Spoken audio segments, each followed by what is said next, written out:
có gia đình, có con thơ hạnh phúc, vậy mà tại sao anh còn nói yêu em?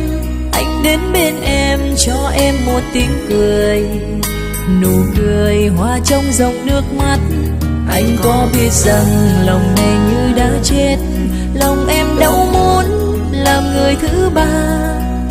Đến sau một tình yêu, đến sau một cuộc tình, nhìn anh bên gia đình êm ấm, em khóc cho nỗi đau người thứ ba.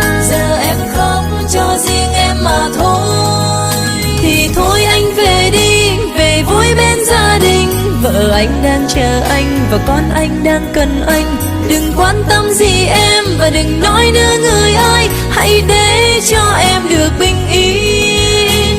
Ngày xưa không gặp nhau thì ngày nay đau buồn đau, giờ đây kẻ khóc trái ngang tình khổ đau. Làm sao em cười vui, làm sao quên được anh đã cho em về tình đau.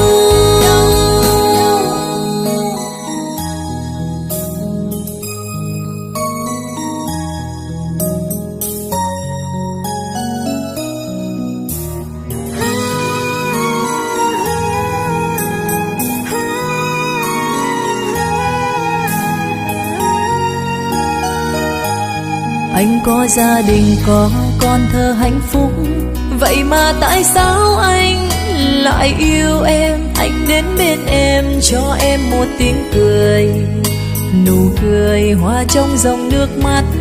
Anh có biết rằng lòng này như đã chết, lòng em đâu muốn làm người thứ ba.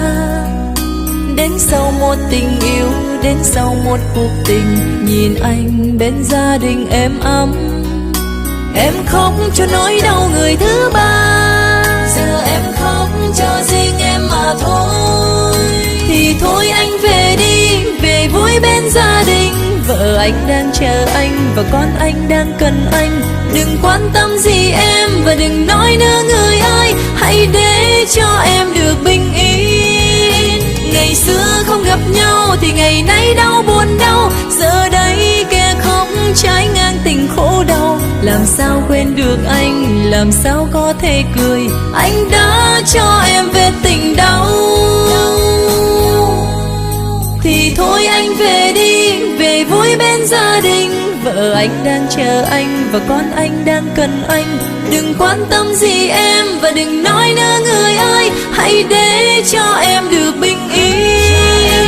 Ngày xưa không gặp nhau thì ngày nay đau buồn đau, giờ đây kẻ khóc trái ngang tình khổ đau.